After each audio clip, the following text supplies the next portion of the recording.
नमस्कार दोस्तों, आपका स्वागत है हमारे YouTube चैनल पे। आज हम एक बार फिर उपस्थित हुए हैं सिविक्स के टॉप 20 MCQs लेके।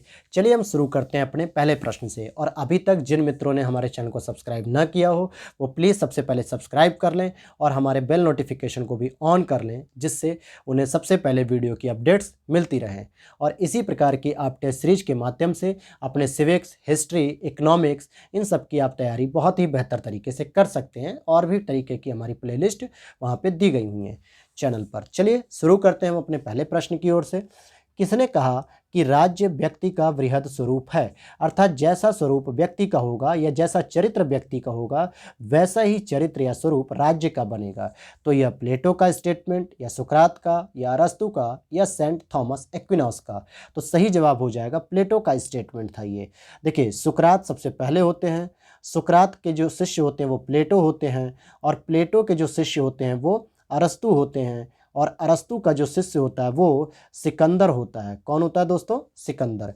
तो ये सीरीज एक चलती है यूनान में, सुकरात के बाद प्लेटो, प्लेटो के बाद अरस्तु और अरस्तु के बाद सिकंदर। लेकिन सिकंदर कोई विचारक नहीं बल्कि एक सैनिक था।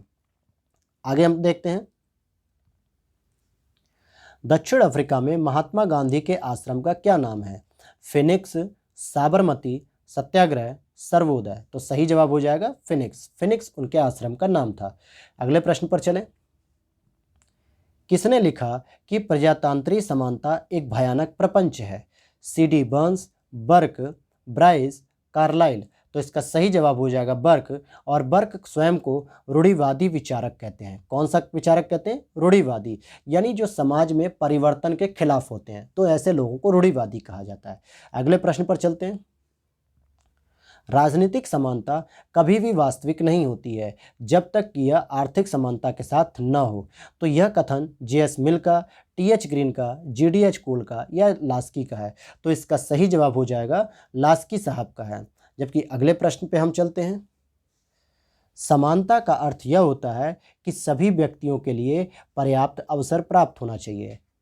आइवर जेनिंग्स ने कहा, डायसी ने कहा, लास्की ने कहा या मैकाइवर ने कहा? तो सही जवाब हो जाएगा लास्की साहब ने यह स्टेटमेंट दिया है। अगले प्रश्न की ओर चलें। यह किसने कहा कि आर्थिक समानता के बिना राजनैतिक स्वतंत्रता एक मिथक है? JS मिल, TH ग्रीन, JDH कोल या HJ लास्की? तो इसका सही जवाब हो जाएगा कोल। अब यहाँ पे ध्यान दीजिएगा, यहाँ आर्थिक समानता के साथ राजनीतिक स्वतंत्रता की बात हो रही है, तो ऐसे स्टेटमेंट पे कोल साहब को ऑप्शन लगाइएगा।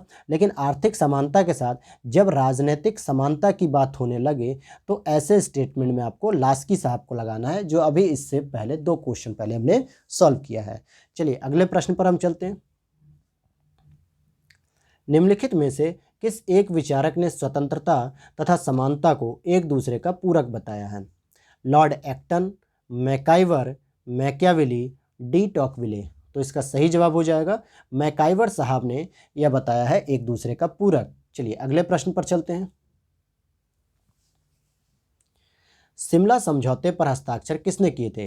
तो शिमला समझौता दोस्तों 1972 में हुआ था। तो उस समय तक जवाहरलाल नेहरू जी की मृत्यु हो गई थी, लाल बहादुर शास्त्री जी की मृत्यु हो गई थी और मोरारजी देसाई 1977 में पहली बार सरकार में आते हैं जनता दल के साथ। तो इसलिए ये भी ऑप्शन गलत हो जाएगा। जनता दल नहीं, सॉरी, जनता दल की रहेगी। और इसका सही ऑप्शन हो जाएगा B, इंदिरा गांधी और ZA भुट्टो। चलिए अगले प्रश्न पर हम चलते हैं। बांग्लादेश में 1971 में भारत के हस्तक्षेप का प्रमुख कारण क्या था? शक्ति संतुलन के लिए हस्तक्षेप, मानवीय हस्तक्षेप, वित्तीय हस्तक्षेप या आत्मरक्षा के लिए हस्तक्षेप? तो सही ऑप्शन हो जाएगा D, आत्मरक्षा के लिए हस्तक्षेप किया था भारत ने। अगले प्रश्न की ओर चलें। मार्शल योजना का संबंध क्या है?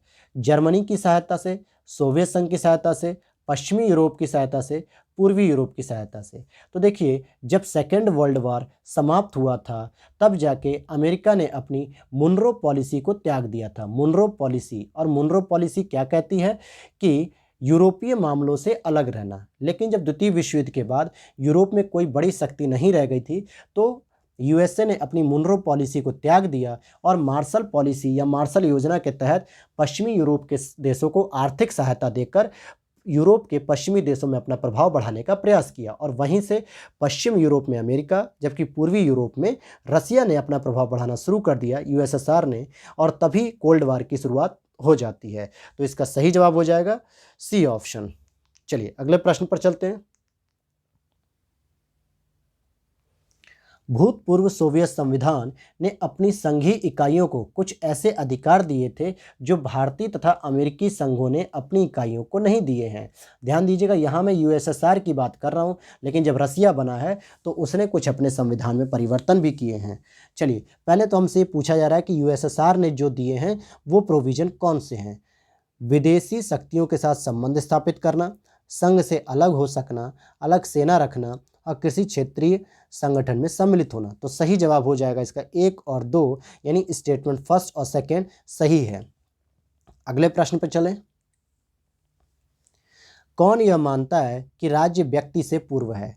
प्लेटो, अरस्तु, थॉमस एक्विनास, मैकियावेली। तो यहाँ पर देखिए ऑप्शन हो जाएगा आपका अरस्तु सही। इससे पहले आपने पढ़ा था कि राज्य व्यक्ति का वृहद रूप है, अर्थात जैसा व्यक्ति का स्वरूप और चरित्र होगा वैसा ही राज्य का स्वरूप और चरित्र हो जाएगा। लेकिन यहाँ कह रहा है कि व्यक्ति से पहले राज्य की संकल्पना होनी चाहिए, और यह विचार अरस्तु का है। जिस प्रकार से हम शरीर की संकल्पना पहले करते हैं, हाथ, आँख, मुँह, नाक, पेट, इनकी संकल्पना बाद में आती है, उसी तरीके से व्यक्ति से पहले राज्य आता है। चलिए अगले प्रश्न पर चलते हैं।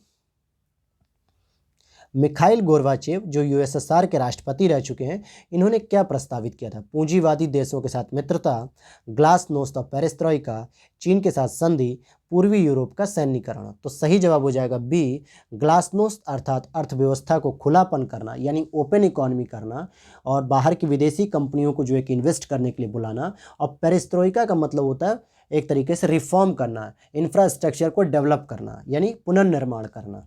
चलिए अगले प्रश्न पर चलते हैं। सरकारों का सुव्यवस्थित वर्गीकरण सबसे पहले किसने प्रतिपादित किया था? मैकियावेली ने, प्लेटो ने, अरस्तु ने, मॉन्टेस्क्यू ने। तो देखिए अरस्तु ने जो है कि सरकारों का सबसे पहले वर्गीकरण किया था, और इसी ने राजनीतिक अर्थात पॉलिटिक्स जो है कि पुस्तक भी लिखी थी। इसीलिए अरस्तु को हम क्या कहते हैं? फादर ऑफ पॉलिटिक्स कहते हैं। क्या कहते हैं? फादर ऑफ पॉलिटिक्स भी कहते हैं इनको हम। अगले प्रश्न की ओर चलें। नेक्स्ट प्रश्न है आपका, अरस्तु ने राज्यों और संविधानों का वर्गीकरण किस प्रकार किया है? निर्मित एवं पारंपरिक संरचना के आधार पर, शासकों की संख्या और शासन की गुणवत्ता के आधार पर, धार्मिक प्रभाव के आधार पर, आर्थिक प्रभुत्व के आधार पर। तो बी ऑप्शन सही हो जाएगा। शासकों की संख्या कितनी है और शासन की गुणवत्ता क्या है, इसके आधार पर इन्होंने संविधान का वर्गीकरण किया है। अगले प्रश्न पर चलें।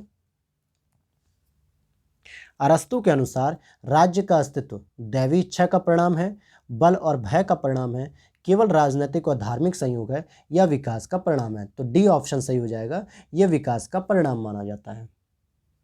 अगले क्वेश्चन की ओर चलते हैं हम। राज्य के संबंध में गांधी जी के विचार इनमें से किसके निकट हैं? दार्शनिक अराजकतावादी, सामूहिकतावादी, नैतिक अंतर्निहितवाद, उपयुक्त में से कोई नहीं। तो सही जवाब हो जाएगा ए ऑप्शन, दार्शनिक अराजकतावादी। और गांधी राज्य को नहीं मानते थे, इसीलिए उनको अराजकतावादी भी कहा जाता था, और उन्होंने विचार देने की वजह से उन्हें दार्शनिक भी कहा जाता है। अगले प्रश्न की ओर चलें। परमात्मा सत्य है और सत्य ही परमात्मा है, यह कथन हीगल का है, गांधी का है, मिल का है, या बेंथम का है? तो सही जवाब हो जाएगा गांधी। गांधी ने कहा था कि परमात्मा ही सत्य है और सत्य ही परमात्मा है। चलिए अगले प्रश्न पर चलते हैं। 1936 में किसने कहा गांधीवाद जैसी कोई चीज़ नहीं है? तो स्वयं इसको महात्मा गांधी जी ने कहा था कि ऐसी कोई चीज़ नहीं है। अगले प्रश्न की ओर चलते हैं हम। महात्मा गांधी ने सत्याग्रह के अस्त्र का सर्वप्रथम प्रयोग कहाँ किया था? दक्षिण अफ्रीका में, चंपारण में, बारदोली में, या दांडी में? तो देखिए सबसे पहले अगर पूछेगा तो दक्षिण अफ्रीका लगाया जाएगा, और अगर पूछता है आपसे कि भारत में सबसे पहले इसका प्रयोग कहाँ किया गया तो चंपारण होगा। लेकिन यहाँ पूछ रहा है कि महात्मा गांधी ने अपने जीवन में पहली बार कब अप्लाई किया, तो दक्षिण अफ्रीका हो जाएगा। तो ये थे दोस्तों टॉप 20 MCQs, और चलिए इसी के साथ हम मिलते हैं नेक्स्ट वीडियो के साथ जल्दी ही। जय हिंद, जय भारत।